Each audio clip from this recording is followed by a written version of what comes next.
उसमें लास्ट का कुछ पॉइंट बाकी था मैम।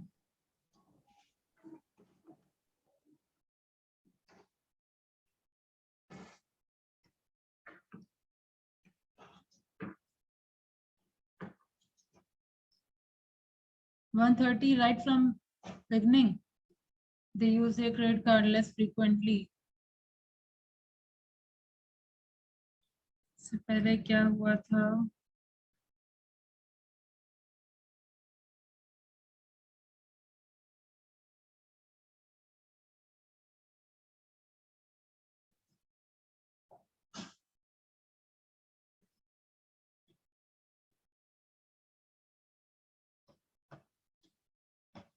ओके, यहाँ से पढ़िए, कैच कर लेंगे क्या हो रहा था। मैम की स्टोन हैबिट चेंज के बारे में बात हुआ था। ओके, यहाँ से शुरू करिए। यू ओनली स्टार्ट शुरू। कहाँ से मैम? यहाँ से दे यूज देयर क्रेडिट कार्ड, और किसी का सीलिंग फैन नजर नहीं आना चाहिए, जहाँ प्लेस किया जाता है जैसे कैमरा वैसे प्लेस करें।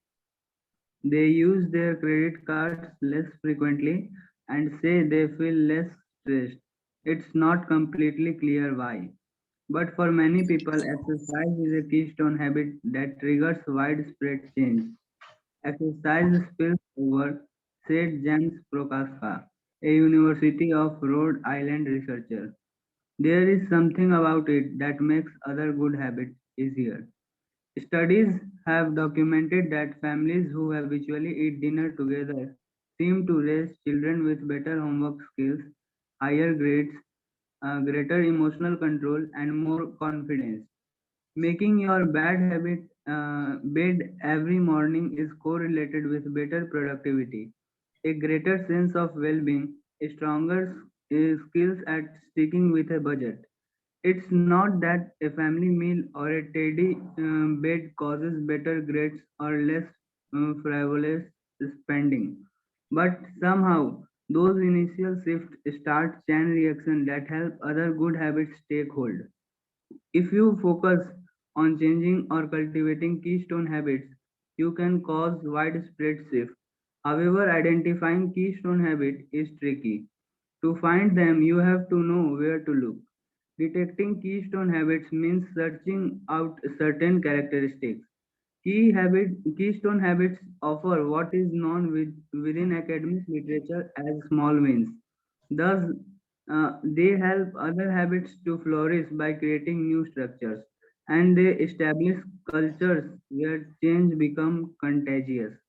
But as O'Neill and countless others have found, crossing the gap between understanding those principles and using them requires a bit of ingenuity. Yes, ma'am. अब यहाँ से आ रहा है माइकल, जो ओलंपिक प्लेयर है, जिसके बारे में डिस्कशन हो रहा था। When Michael, yes, ma'am. When Michael Phelps' alarm clock went off at 6:30 a.m. on the morning of August 13, 2008, he crawled out of bed in the Olympic Village in Beijing and fell right into his routine. He pulled on a pair of sweatpants and walked to breakfast. He had already won 3 gold medals earlier that week, giving him 9 in his career, and has had 2 races that day. By 7 a.m., he was in the cafeteria, eating his regular race day menu of eggs, oatmeal, and 4 energy shakes. The first hour of more than 6,000 calories he would consume over the next 16 hours. Phelps first race, the 200-meter butterfly. His strongest event was scheduled for 10 o'clock.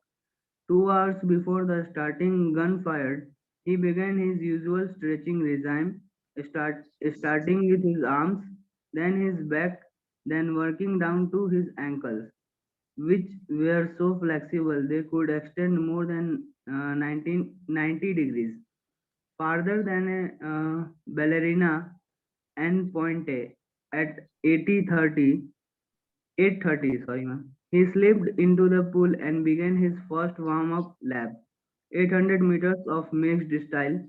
followed by 600 meters of kicking, 400 meters pulling a buoy between his legs, 200 meters of stroke drills, and a series of 25-meter sprints to elevate his heart rate. The workout took precisely 45 minutes. At 9:15, he exited the pool and started squeezing into his Alzada racer, a bodysuit so tight it required 20 minutes of tugging to put it on. Then he clamped headphones over his ears, cranked up the hip hop mix he played before every race, and waited.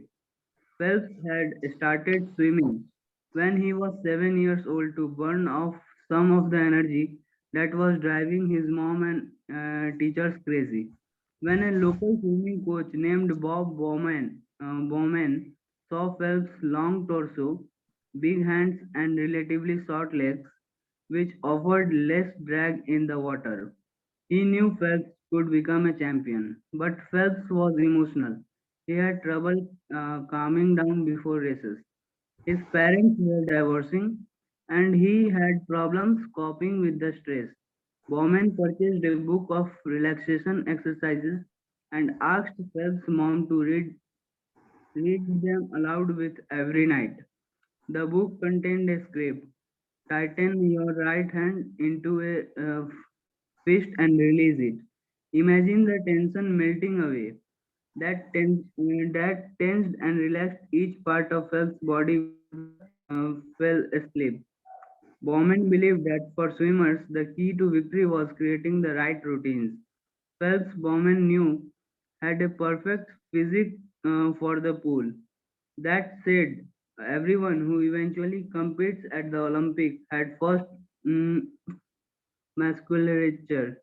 Bowman could also see that Phelps, even at a young age, had a capacity for obsessiveness that made him an ideal athlete.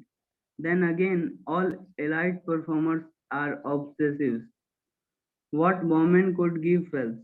However, what would set him apart from other competitors were habits that would make him the strongest mental swimmer in the pool. He didn't need to control every aspect of Phelps' life.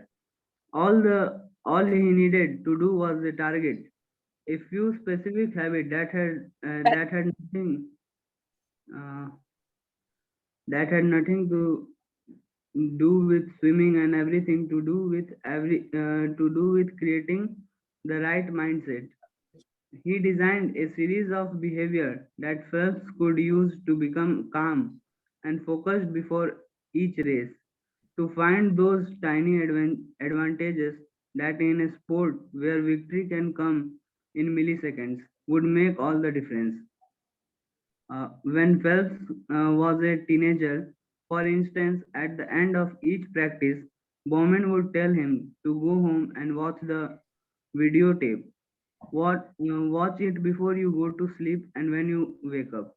The videotape wasn't real, rather, it was a mental visualization of the perfect race.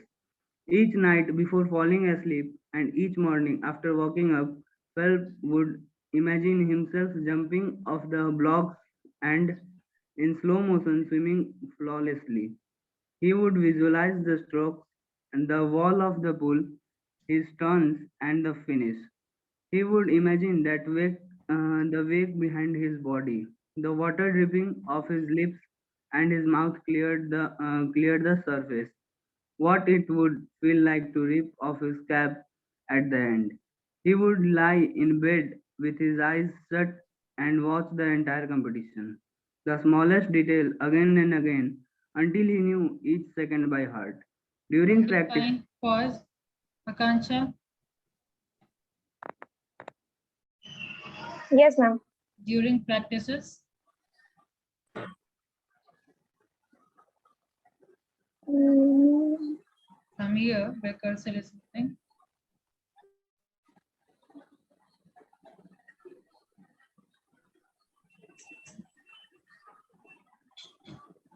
so Can't you see the cursor?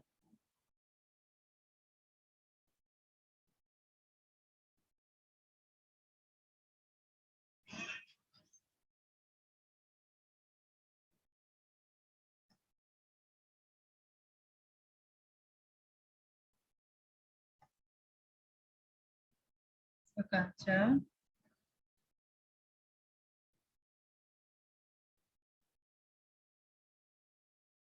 Akanksha, you are there?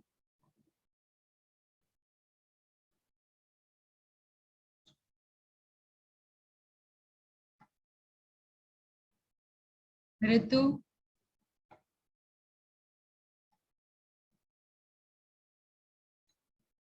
Ritu, can you hear me? Row 69. Yes, ma'am. Please check it out.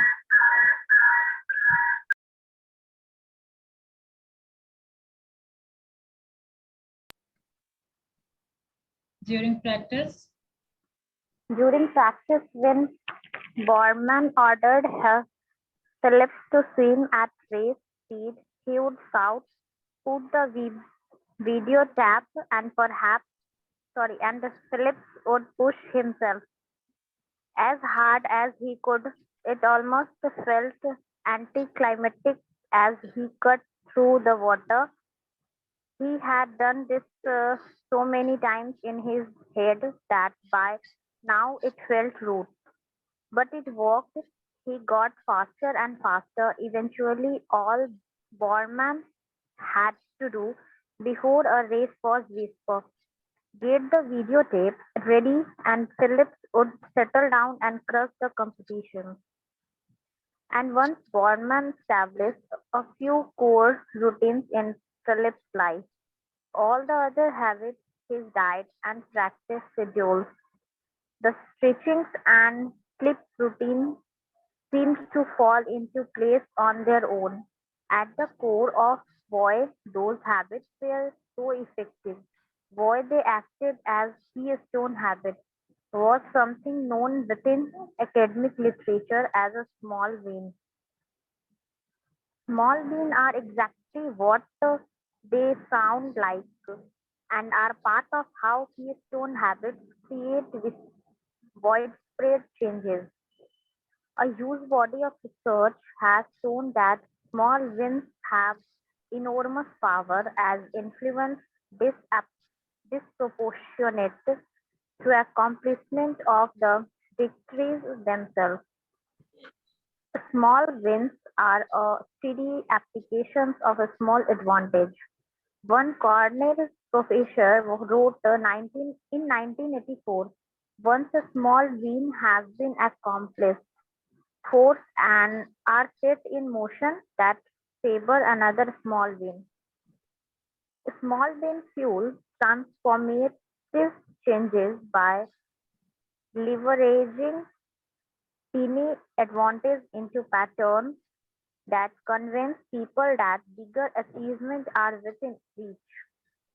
For example, when gay rights organizations started campaigning against homophobia in the late 1960s, their initial efforts yielded only a string of failures. They pushed to repeal laws used to prosecute gays and were roundly defeated in the state legislature. Teachers tried to create curriculums to counsel gay teens and were fired for suggesting that homosexuality should be embraced. It seemed like they it seemed like the gay community larger goals, ending discrimination and police harassment, convincing the American Queer Pediatric Association to stop defining homosexuality as mental disease. Were out of reach. What happened?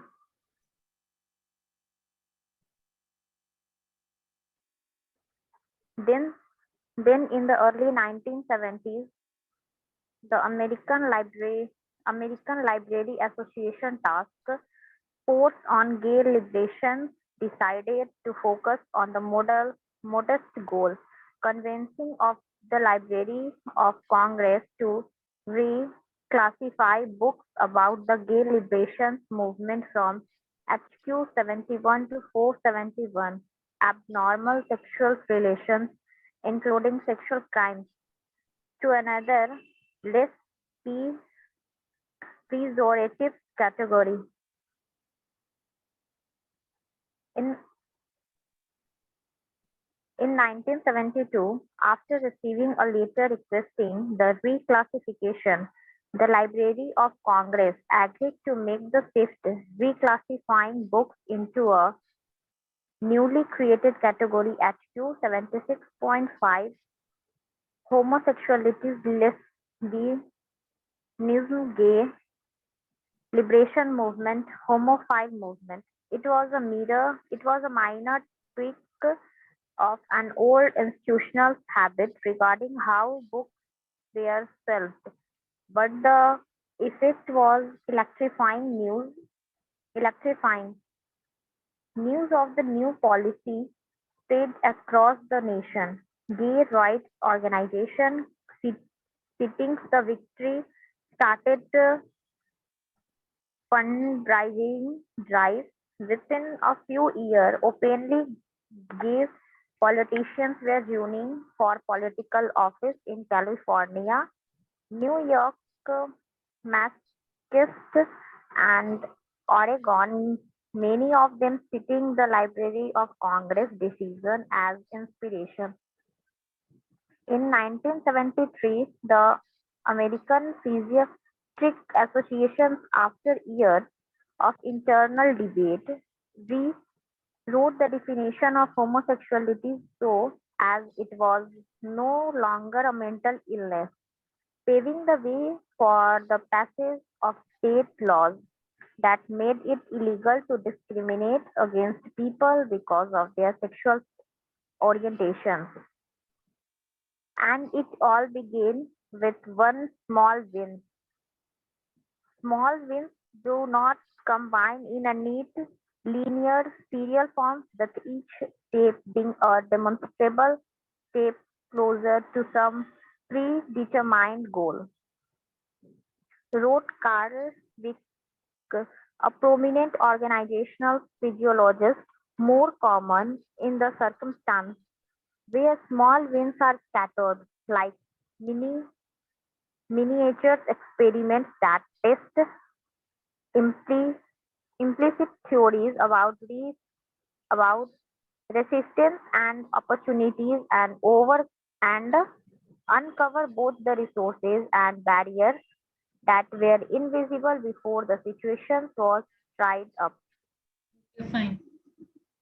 Well, Here, from here, Manish Kumar. Yes, ma'am. यहाँ तक समझ में आया?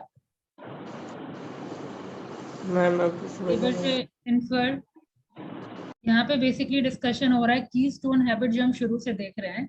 अब यहाँ Olympic game में जो कौन है, फेल्प्स है, ये बता रहे हैं कि मान लीजिए मेरा मेन टारगेट है ओलंपिक में खेलने का, लेकिन उससे पहले छोटा छोटा विन होना ये या फिर आदत लगना वो जरूरी है. लाइक फॉर एग्जांपल अगर एक्सरसाइज करना है, अब उसको एक्सरसाइज मेरा डेली हो और उसमें ज्यादा इफेक्टिव हो, इसके लिए छोटा छोटा विन क्या हो सकता है? अपने खाने पीने का आप ध्यान रखेंगे, ठीक है, अनहेल्दी नहीं खाएंगे, तो जिस दिन अनहेल्दी नहीं खा रहे तो हमारे लिए वो विन है. ठीक है, मान लीजिए आईएएस बनना है, तो अभी बीबीए में अच्छा मार्क्स आया, 90% आ रहा है, 90 से अबव आ रहा है हर टाइम, तो अगेन ये छोटा छोटा विन है ना. तो कोई बड़ा चीज अचीव करने के लिए आपको वो छोटा छोटा विन भी इंजॉय करना होगा. तो यहाँ पे आपने देखा कि कैसे कोच उसको शुरू से ही ट्रेन कर रहा है. ठीक है, छोटा छोटा वर्कआउट करवाया जा रहा है, वीडियो टेप दिखाया जा रहा है, ताकि उसको ऑलमोस्ट विनिंग का एक हैबिट लग जाए. ठीक है, उसको वो प्लेजर फील हो कि विन करने के बाद कैसा फील होता है. ठीक है, तो ये डिस्कशन हुआ यहाँ तक. आगे चलिए मनीष.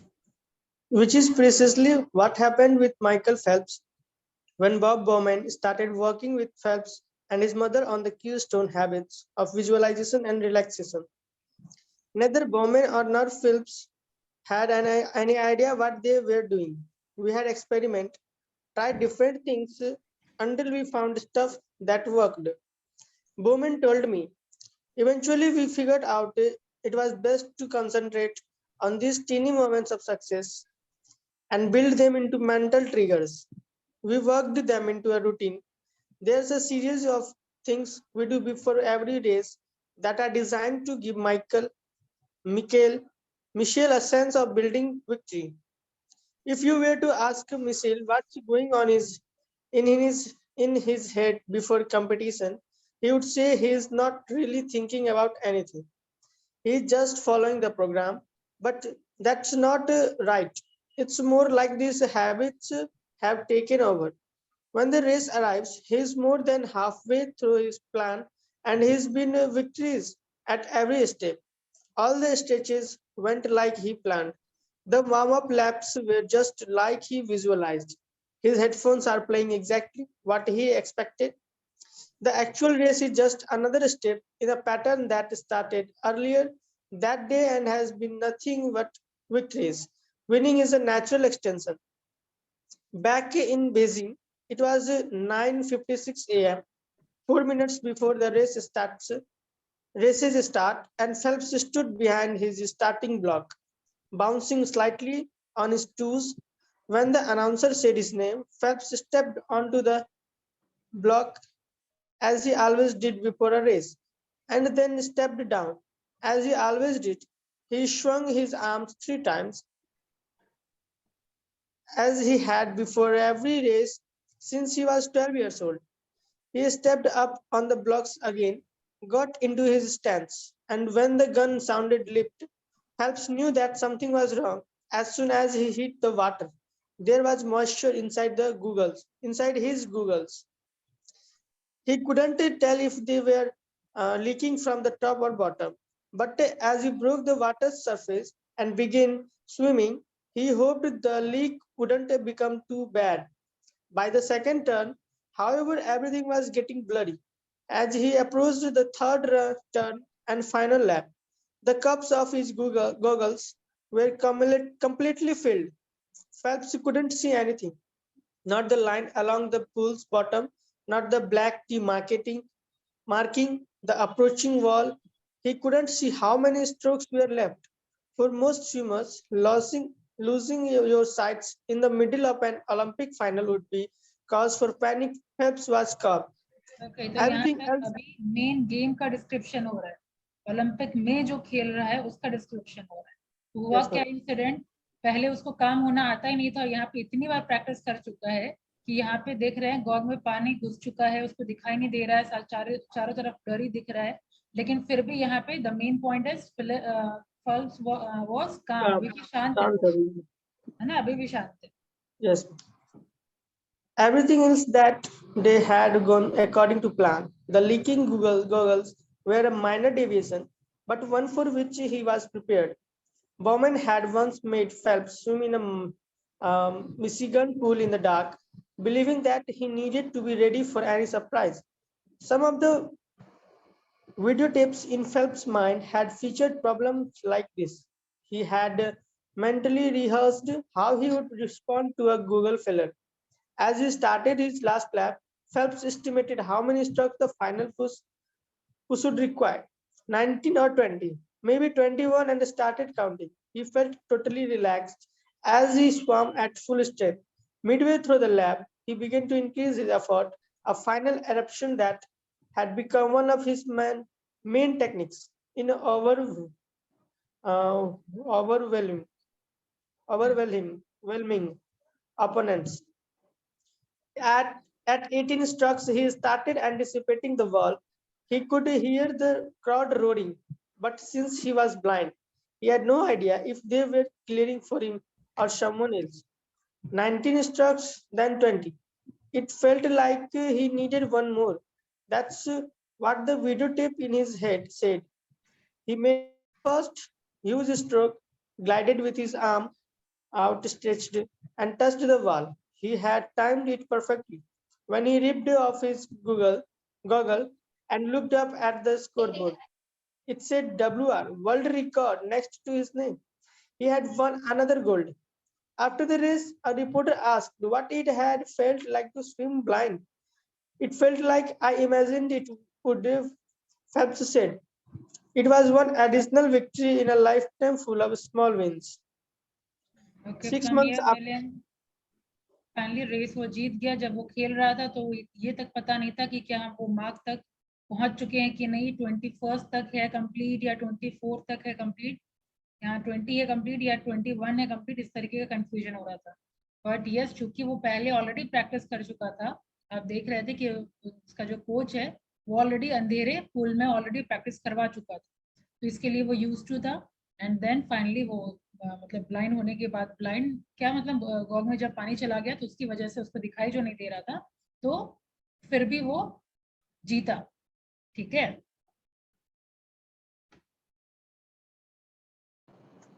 अब यहाँ से 6 मंथ आफ्टर पोल नील वापस से आ गए पोलो नील के पास।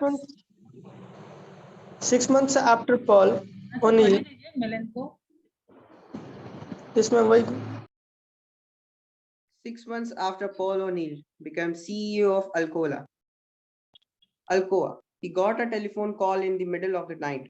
A plant manager in Arizona was on the line, panicked, talking about how an extrusion press had stopped operating and one of the workers, a young man who had joined the company a few weeks earlier, eager for the job because it offered health care for his pregnant wife, had tried a repair. He had jumped over a yellow safety wall surrounding the press and walked across the pit. There was a piece of aluminium jammed into the hinge of a swimming 6-foot arm. The young man pulled on the aluminium scrap, removing it. The machine was fixed behind him. The arm restarted its arc, swimming towards his head when it hit. The arm crushed his skull. He was killed instantly. 14 hours later, O'Neill ordered all the plant's executives, as well as Alcoa's top officers in Pittsburgh, into an emergency meeting. For much of the day, they uh, painstakingly recreated the accident with diagrams. And by watching videotapes again and again, they identified dozens of errors that had contributed to the death, including 2 managers who had seen the man jump over the barrier but failed to stop him. A training program that hadn't emphasis to the man that he wouldn't be blamed for a breakdown, lack of instruction that he change this slide, that he should find a manager before attempting a repair, and the absence of sensors to automatically shut down the machine when someone stepped into the spit. We killed this man, a grim-faced O'Neill told the group. It's my Grim-faced fail. मतलब Ma'am, grim-faced, which means astonished, means astonished. making very serious face. Yes, ma'am. So So finally जो उनका इरादा था to create a safety all over the organization, this was been crashed actually because one of the men got an accident. We killed this man. Proceed. we killed this man, a grim-faced O'Neill told the group. It's my failure of leadership. I caused his death, and it's the failure of all of you in the chain of command. The executives in the rooms were taken aback. Sure, a tragic accident had occurred, but tragic accidents were part of life at Alcoa. It was a huge company with employees who handled red hot metal and dangerous machines. Paul had come in as an outsider, and there was a lot of skepticism, which he talked about safety, said Bill O'Rourke, a top executive.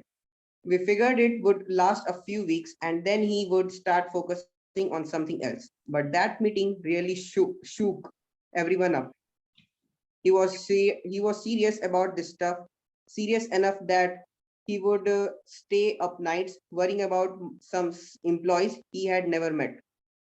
That's when things start to change. Within a week of that meeting, all the safety railings at Alcoa's planet were repainted bright yellow and new policies were written up. Managers told employees not to be afraid to suggest proactive maintenance, and rules were clarified so that no one would attempt unsafe repairs. The newfound, the newfound vigilance resulted in a short-term noticeable decline in the injury rate, Alcoa experienced a small win. Then O'Neill pounced. I want to ये congratulate pounce everyone. देखिए हर chapter में आ रहा है. Remember the meaning of it. Monkey Pounced. वाले experiment में भी था. कई बार आ चुका है ये वर्ड. उछल गया. मंकी के केस में भी था. तो वो Yes, ma'am, jump, yes. जैसे वो जूस उसके मुंह में गया वैसे वो उछल गया. पाउंस था ना. ये कंटिन्यू कई बार ये वर्ड आ चुका है.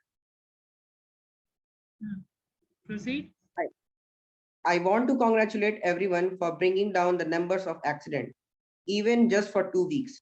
He wrote in a memo that made its way through an entire company. We shouldn't celebrate because we have followed the rules or brought down a number. We should celebrate because we are saving lives.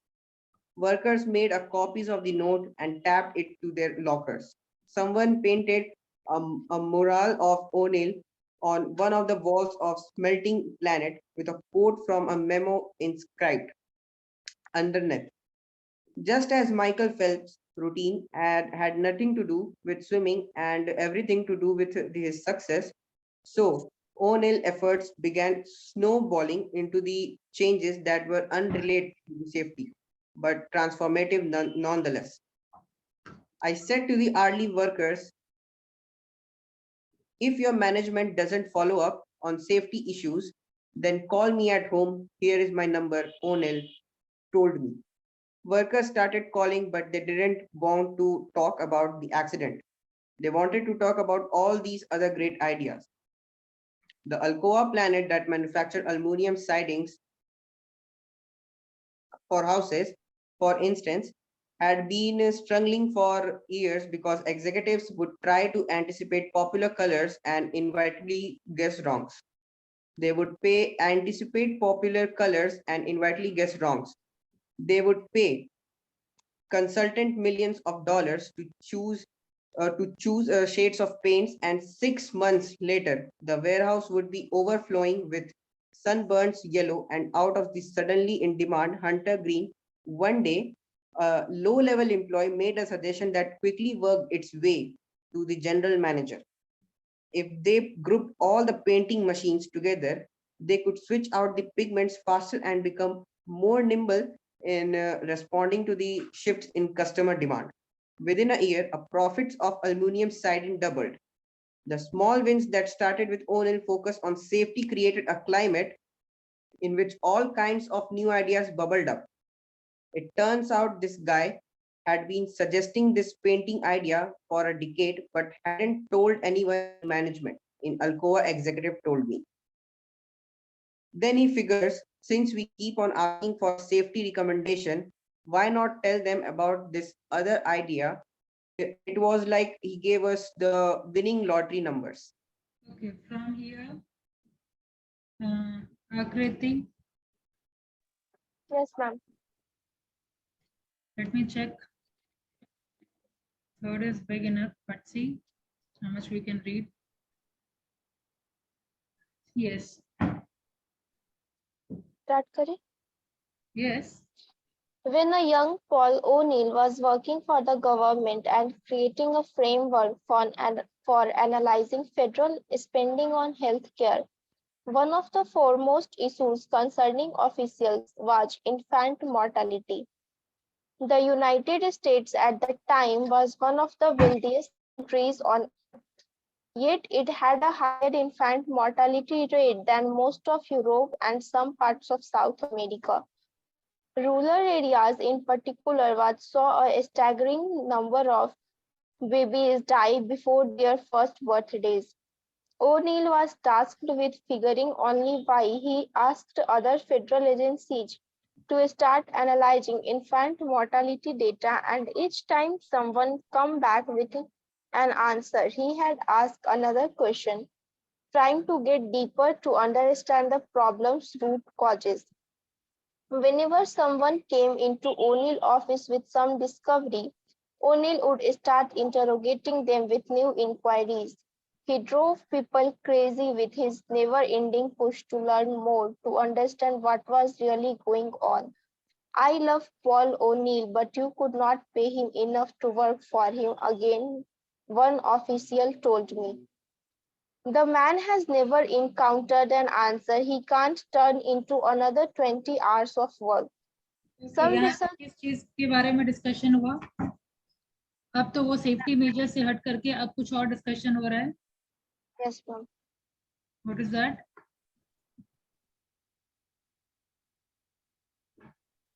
He drove people crazy, starting to rating them with. Ma'am वो अब new inquiry start कर रहा था. Paul O'Neill जो था वो. मतलब बिना ध्यान दिए पढ़ लिए.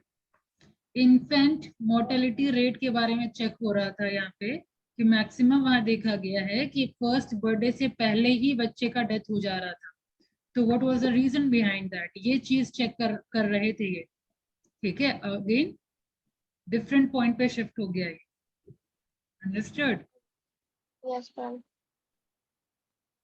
यहाँ से पढ़िए.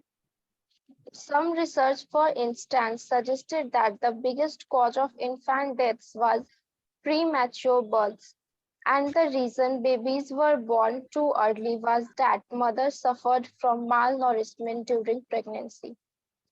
So, to lower infant mortality rate, improve mothers' diet, simple right, but to stop malnourishment, women had to improve their diets before they became pregnant, which meant the government had to start educating women about nutrition before they became sexually active, which meant officials had to create nutrition curriculums inside high schools. However, when O'Neill began asking about how to create those curriculums, he discovered that many high school teachers in rural curriculums in rural areas didn't know enough basic biology to teach nutrition.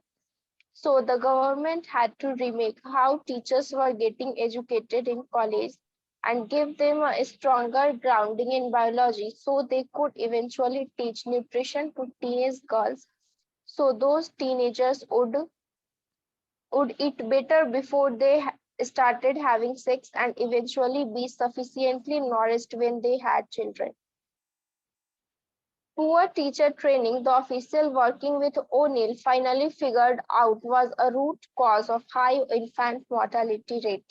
If you asked doctors or public health officials for a plan to fight infant deaths, none of them would have suggested changing how teachers are trained. They wouldn't have known there was a link. However, by teaching college students about biology, you made it possible for them to eventually pass on that knowledge to teenagers who started eating healthier and years later give birth to stronger babies. Okay, Today, fine. the अब तक आपने देखा कि कैसे link हो रहा था. पहले क्या चेक हुआ कि हाँ बच्चे पहले फर्स्ट बर्थडे से पहले डेथ हो रहा है उनका. डेथ हो रहा फिर था रूट कॉज सबका. क्या देखा गया कि वहां पे वुमेन जो मदर्स थी वो ज्यादा अच्छा उनका हेल्थ नहीं था, तो उनको बोला गया कि प्रेगनेंसी से पहले ही वो अच्छा डाइट लें और उनको माल नॉरिशमेंट के बारे में नॉलेज दिया गया ताकि वो अपने से कॉन्शियस रहे इस चीज के लिए. Very good. और उसके बाद फिर जब वो पढ़ाने के लिए बोला गया तो आगे पता चल रहा है कि टीचर के पास बायो के जो बच्चे थे, टीचर के पास भी इतना परफेक्ट नॉलेज नहीं है जो ये सारा फिर बताए. इसके अलावा और आगे इसी तरीके से लिंक मिलता चला जाएगा. लेकिन आज के लिए इतना ही. आपको पेज नंबर 140 याद रखना है. क्या ये 140 कंप्लीट कर लीजिए. O'Neill experience. okay, O'Neill's experiences with infant mortality illustrate the second way that keystone habits encourage change by creating structures that help other habits to flourish. In the case of premature deaths, changing collegiate curriculums for teachers started a chain reaction that eventually trickled down to how girls were educated in rural areas and whether they were sufficiently nourished when they become pregnant. And O'Neill's habits of constantly pushing other bureaucrats to continue researching until they found a problem's root causes overhauled how the government thought about problems like infant mortality. The same thing can happen in people's lives. For example, until about 20 years ago, conventional wisdom held that the best way for people to lose weight was to radically alter their lives. Doctors would give obese patients strict diets and tell them to join a gym, attend regular counseling sessions, sometimes as often as every day, and shift their daily routines by walking up stairs, for instance, instead of taking the elevator. Only by completely shaking up someone's life, the thinking went, could their bad habits be reformed. But when researchers studied the effectiveness of these methods over prolonged periods, they discovered they were failures. Patients. Okay, fine. From here, next class. Page 41, 141, do you remember?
Okay, roll 1, Yes, ma'am. Roll number 1. 2, Yes, ma'am. 2. 3, 4, Yes, ma'am. 4. 5, 6, Yes, ma'am. 6. 7, 8, Yes, 9, ma'am. 9, Present, ma'am. 9. 10, Yes, ma'am. 10. 11, 12, 13, 14, Yes, ma'am. 14. 15, Present, ma'am. 16, 17, 18, Yes, ma'am. 19. 18. Ma'am. Yes, ma'am. 19. 19, Ma'am. ma'am. 17. Okay. 18, 17, ma'am. okay, 18 is also there. Ma'am 20, ma'am 19 बन गया क्या? हो गया Raviraj. 21, Ma'am. 20. 21. 21, 22, 23, 24, 25, 26, 27, 28, 29, 30. Ma'am. 28. Okay. 31, 32, 33, 31. 33, 34, 35. 34, ma'am. 35. 34. Ma'am. 35. Okay. 36. 34, ma'am. हो गया 36, 37, 38, 39, 40. 39 present, ma'am. 41, 42, 43, 44, Ma'am. 45. 43. 43. Ma'am. 44. Ma'am. 43. Third, 43, 44, 45, 42 भी है. Roll number 41. Okay. अब 45 के बाद 48, ma'am. एक मिनट. Ma'am, 48. 45 के बाद बताइए. 46, 47, 48, 49, 50. Ma'am. 50, ma'am. Okay. 51, 52, 53. Ma'am, 48. 50, ma'am. 50. Ma'am. 52. 48 हो गया, 50 हो गया, तो जो बोल दिया वो तो सुनाई दे दिया. 51 to 55 में बताइए. Ma'am. 52. 55. ठीक है. 52 डन. 53. ओके. 51. हाँ. 51, ma'am. 51 is also there. 55 is also there. Okay, fine. 56, 57, 58, 59, 60, 61, 62, 63, 64, 65. 65, ma'am. 63 present. 63, 66, 67, 68, 69. 68 present, Yes, ma'am. ma'am. 69. 68, Okay. ma'am. 69. Okay. 70, 71, Yes, ma'am. 70. 72, present ma'am 72 73. Ma'am 73 का अनम्यूट नहीं हो रहा है Okay, 74, 75, 76, 77, 78, 79. Present, ma'am. 74, ma'am. Done. 80, 81. 81, ma'am. Okay, 82, 83, 84. Ma'am, 83, 82 का ma'am. Mute ma'am 82 का unmute नहीं हो रहा मैम कौन? कनेक्शन प्रॉब्लम अमन राज 82 roll number 82. Yes ma'am Okay, 84, 85, 86, 87, 88. 88 present ma'am Okay. 87. Okay, 89. 88 भी मैम हो गया 90, 91. 90 present ma'am 91, 92, 93, 94. 94 present, ma'am. Okay. 93, ma'am. 93, Ma'am, 95, Yes, ma'am. 95. 96, 97, 98, 99, 100, yes ma'am 100 101, 102, 103, 104. Present, ma'am. 104. Okay, done.